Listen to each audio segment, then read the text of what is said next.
Salut à tous, Jean-Pierre de teamtennis.fr. Allez, j'espère que vous êtes en forme. Dans cette vidéo, je vais vous parler de ces toutes nouvelles raquettes de tennis, la Solinco Blackout 300 et la Solinco Whiteout 305. Allez, c'est parti.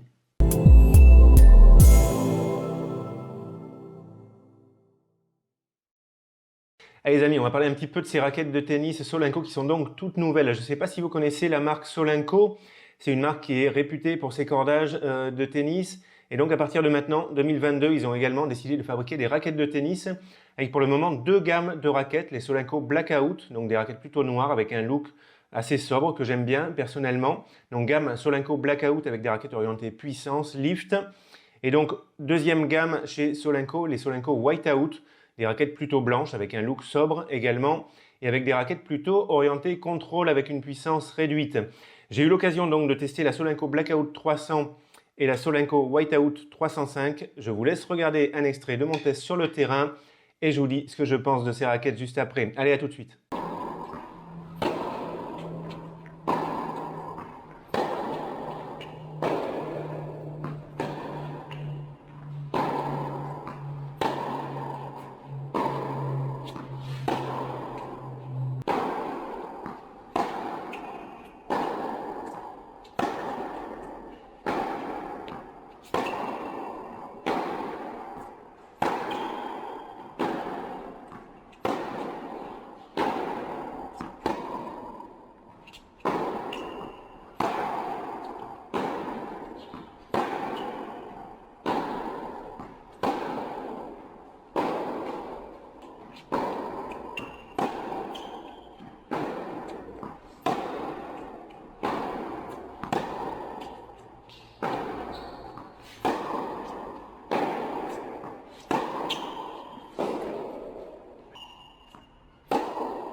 Allez, on se retrouve donc pour parler de ces raquettes de tennis Solinco que m'a envoyé Tennis Warehouse Europe pour test. Au passage, pour vos achats de matériel de tennis, je vous invite à aller sur le site Tennis Warehouse Europe ou alors chez Tennis Warehouse USA. Je suis partenaire avec ces deux sites et c'est très sympa si vous cliquez sur mon lien affilié pour faire un achat sur ces sites. Ça ne vous coûte rien de plus, ça indique que vous venez de ma part et ça m'aide à continuer les vidéos que je fais sur YouTube. Vous pouvez trouver mes liens affiliés en cliquant sur le i par ici. Mes liens sont aussi dans la description sous la vidéo et vous pouvez aussi utiliser une des adresses qui s'affiche directement sur la vidéo. Merci beaucoup. Allez, on va regarder donc ces raquettes de tennis Solinco que je vais comparer au fur et à mesure dans cette vidéo. Et vous pouvez me dire en commentaire ce que vous pensez de ce format de vidéo dans lequel je compare deux raquettes en même temps. Dites-moi si vous trouvez ça sympa ou si vous préférez les vidéos où je parle uniquement d'une seule raquette de tennis. Je vous mets tout de suite à l'écran les caractéristiques techniques de ces raquettes et en même temps on se fait un petit tour d'horizon rapide des différentes technologies qu'on va pouvoir trouver sur ces modèles. 40T Carbon Fibers, ça correspond à des fibres de carbone placées à 3 heures et à 9 heures dans le tamis de la raquette à hauteur de la zone de frappe pour augmenter le sweet spot, la stabilité et la puissance de la raquette. Liquid Crystal, ça correspond à des fibres qui sont intégrées dans le cadre pour optimiser la rigidité, réduire les vibrations et améliorer le confort de jeu. Power Flex Zone, uniquement sur les Solinco Blackout, c'est l'épaisseur du cadre qui a été augmentée à 5 heures et à 7 heures à ce niveau sur le cadre, donc pour augmenter la puissance de la raquette. Foam Tech Core, uniquement sur la Solinco Whiteout 305, c'est une mousse qui a été injectée dans le cadre pour absorber les vibrations et améliorer le confort de jeu. Et enfin, je termine avec quelque chose d'original et sauf erreur, on ne trouve ça que sur les raquettes de tennis Solinco. Technologie s'appelle Weight Control Module. Et en fait, il est possible de remplacer le bouchon ici qui est en bas du manche par d'autres bouchons qui vont peser 5 ou 10 grammes pour modifier le poids et l'équilibre de la raquette. Donc pour customiser un petit peu le poids et l'équilibre de sa raquette facilement. C'est assez simple de mettre du poids en tête, de rajouter du poids en tête en collant des bandelettes de plomb comme ça sur le cadre. Mais quand on veut rajouter du poids côté manche pour jouer sur le poids, enfin sur l'équilibre en même temps, ça se complique parce qu'il faut coller des bandelettes de plomb sous le grip ou alors injecter du silicone dans le manche. Enfin, on part dans des trucs assez compliqués. Et donc, pouvoir juste permuter comme ça des bouchons en bas du manche, c'est vraiment quelque chose qui va simplifier les choses quand on veut rajouter du poids côté manche. Donc ça peut être intéressant. Allez, maintenant, on va parler de mes sensations de jeu sur le terrain et on va commencer avec la puissance de ces raquettes. Solinco Blackout 300, une raquette présentée comme étant orientée puissance facile. Et je peux vous confirmer que c'est bien le cas. Pour moi, cette raquette, elle se classe vraiment parmi les raquettes les plus puissantes avec un tamis de 645 cm². Pour moi, en termes de puissance, avec la Blackout 300, on se rapproche de la Babola Pure Drive, de la Wilson Ultra, même si je trouve que celle-ci est même plus puissante que la Wilson Ultra. On est dans le genre de la Wilson Burn, de la Head Extreme MP, de la Yonex E-Zone 100, des anciennes Technifibres T-Flash et maintenant des Technifibres TF X1. En tout cas, j'ai vraiment trouvé la raquette très vive, puissante, très facile à jouer. En fond de cours, forcément, il y a des moments où j'ai manqué un petit peu de contrôle sur des frappes vraiment puissantes, où je ne mettais pas trop de lift. Forcément, il y a eu des fautes en longueur, mais finalement, pas tant que ça. Et je suis quand même étonné du bon contrôle que j'ai eu avec cette raquette, malgré toute la puissance qu'elle donne. Et en tout cas, c'était vraiment un plaisir de jouer avec cette raquette et de profiter de la puissance facile. Vraiment, je me suis bien amusé avec cette raquette. Excellente maniabilité sur cette raquette qui permet d'avoir une bonne vitesse gestuelle, même quand on a des gestes relativement courts et finalement d'avoir toujours un bon niveau de puissance, même quand on a des gestes un petit peu raccourcis. Et enfin sur le service, un coup sur lequel je manque un petit peu de puissance, j'ai vraiment eu des super sensations et j'ai adoré vraiment la puissance facile donnée par cette raquette. Allez, en ce qui concerne la puissance de la Solinco Whiteout 305, là on n'est pas dans le même style. Il s'agit d'une raquette avec une puissance réduite, raquette orientée contrôle, mais en même temps qui n'est pas trop dure à jouer, qui va pouvoir intéresser pas mal de joueurs qui ont un style de jeu plutôt puissant.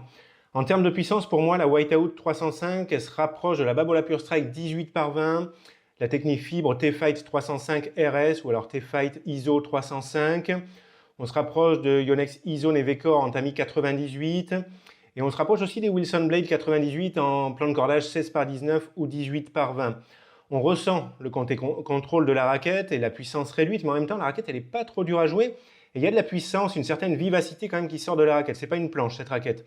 Côté coup droit, j'ai bien aimé la puissance de la raquette. Alors, tant que j'étais en forme, on va dire, tant que j'avais une bonne amplitude gestuelle, que j'étais bien relâché. Pendant les phases de jeu où ça s'est accéléré, des moments où j'ai perdu en amplitude, où je me suis un petit peu crispé, c'était un petit peu plus dur pour moi de générer de la puissance. Côté revers lifté, revers frappé, un coup que je maîtrise mieux que le coup droit, j'ai beaucoup aimé les sensations. Vraiment, j'ai lâché des super revers, vraiment en confiance. Je sentais que j'avais un bon contrôle et en même temps de la puissance qui était là. Au service, puissance correcte, mais j'ai clairement préféré la Blackout 100 avec laquelle j'ai eu beaucoup plus de puissance facile.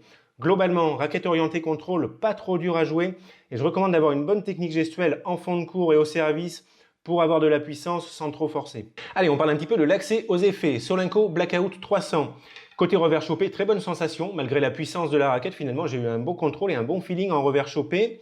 Côté lift, accès au lift très facile, avec la taille de tamis en 645 cm², le plan de cordage 16 par 19, la forme de tamis un tout petit peu arrondie. Il y a vraiment un super accès au lift avec cette raquette. Et au service, j'ai eu des bonnes sensations en slice et également en lift, alors que le service lifté, vraiment, c'est pas un point fort pour moi. Donc vraiment très bon accès au lift avec la Blackout 300. Ensuite, avec la Whiteout 305, très bonne sensation également en revers chopé. Peut-être que je me suis laissé aller un petit peu plus à faire des chops plus agressifs, mais finalement, avec les deux raquettes, j'ai eu des bonnes sensations en revers chopé. Côté lift, avec la Whiteout 305, forcément, l'accès au lift est inférieur à ce qu'on va avoir avec la Blackout 300 à cause de la taille de tamis qui est un petit peu réduite, 632 cm², mais il y a un plan de cordage 16 par 19 qui est polyvalent. Et finalement, pour une raquette qui a cette taille de tamis un petit peu réduite, je trouve que l'accès au lift, il est vraiment très correct. Et cette raquette, à mon avis, elle pourra tout à fait convenir à des joueurs qui ont un style de jeu moderne, puissant et lifté. C'est pas difficile de jouer lifté avec cette raquette. Vraiment, je trouve qu'elle a un accès au lift qui est très correct. Au service, j'ai eu un bon accès au slice, plus difficile en lift parce que vraiment, c'est pas mon point fort. Mais globalement, il y a un bon accès aux effets avec cette raquette malgré sa taille de tamis qui est un tout petit peu réduite. Allez, maintenant on parle un petit peu maniabilité. Alors avec la Blackout 300, on a un équilibre qui est situé à 31 cm et demi, raquette non cordée. C'est un équilibre qui est côté manche, on a une raquette qui est légère en tête. Vraiment, il y a une maniabilité excellente avec cette raquette. Ça m'a aidé en fond de cours sur des gestes un peu raccourcis ainsi qu'au service où je manque d'amplitude pendant la boucle. Donc vraiment super maniabilité avec cette raquette. C'est intéressant de savoir qu'au moment où je fais la vidéo, là, la Blackout 300, c'est la seule raquette de 300 grammes avec un tamis de 6,45 qui a un équilibre inférieur à 32 cm.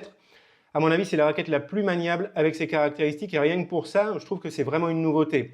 Par ailleurs, en termes de stabilité, j'ai trouvé que c'était correct avec cette raquette. Alors ensuite, en ce qui concerne la Whiteout 305, là, on a un équilibre qui est situé à 32 cm raquette non cordée.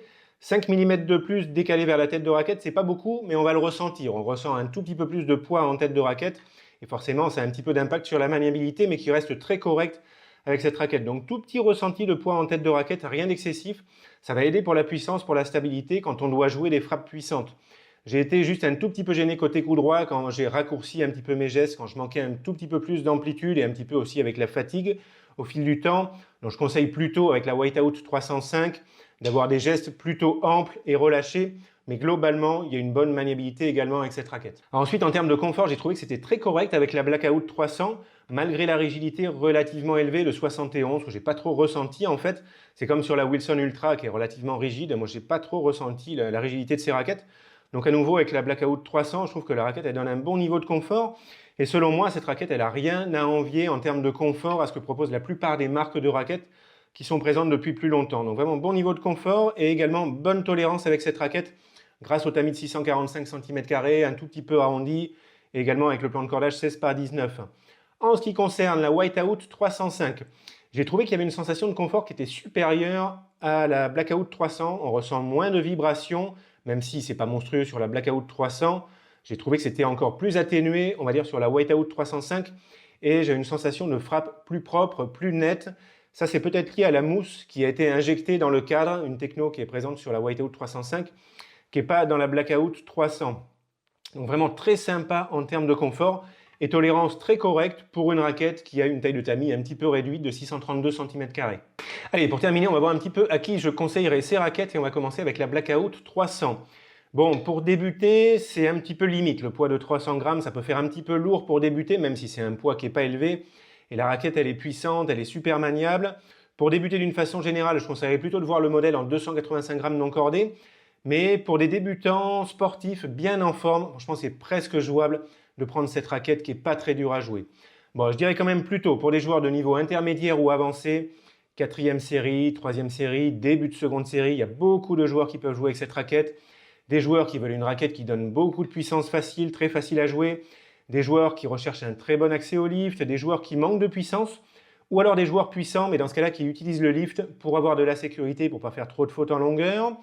Des joueurs qui recherchent une raquette de 300 grammes avec un tamis de 645 cm² et un équilibre côté manche très maniable. Pour moi, c'est vraiment peut-être la raquette la plus maniable avec ses caractéristiques techniques. Et enfin, des joueurs qui recherchent une raquette puissante qui donne un bon niveau de confort. En ce qui concerne la Solinco Whiteout 305, alors là, celle-ci, on laisse tomber pour débuter, ça va être trop dur à jouer, trop lourd, pas assez puissant. Et puis maniabilité, ça risque d'être difficile également. Donc plutôt pour des joueurs de niveau milieu de troisième série, seconde série, il faut quand même avoir un bon niveau de jeu pour jouer avec cette raquette. Des joueurs au niveau technique qui ont des gestes plutôt amples et relâchés, ou alors des bonnes qualités physiques pour avoir assez de puissance avec la raquette. Style de jeu moderne, puissant, lifté, ça colle tout à fait avec la Whiteout 305. Des joueurs qui veulent une raquette orientée contrôle, mais en même temps qui ne soit pas trop dur à jouer. Des joueurs qui veulent une raquette avec un tamis de 632 cm², mais en même temps qui donne un accès au lift très correct. Des joueurs qui recherchent une raquette avec un équilibre neutre, avec un tout petit ressenti de poids en tête de raquette pour avoir une bonne stabilité quand on joue des frappes puissantes. Et enfin, des joueurs qui recherchent une raquette orientée contrôle et en même temps avec vraiment un très bon niveau de confort et une bonne tolérance. Pour conclure sur ce test des raquettes Solinco, moi je trouve qu'avec les raquettes que j'ai testées, Solinco propose des raquettes vraiment d'une excellente qualité, avec une vraie particularité pour la Blackout 300 qui est une des raquettes les plus maniables de sa catégorie. La Whiteout 305, quant à elle, elle vient s'ajouter à la catégorie des raquettes modernes, orientées contrôle, avec en même temps un bon accès au lift et un bon niveau de confort. À noter également un élément important, je vais terminer là-dessus, ces raquettes elles sont à un prix un peu plus abordable, ce qu'on peut trouver chez la concurrence, avec pour moi toutes les qualités qu'on peut attendre d'une raquette de tennis, donc ça aussi c'est quelque chose d'intéressant. Allez les amis, je m'arrête là sur ce test, n'hésitez pas, si vous avez des questions, envoyez-moi des commentaires. Moi je vous dis très bon tennis et puis on se retrouve bientôt dans une autre vidéo. Allez, salut à tous!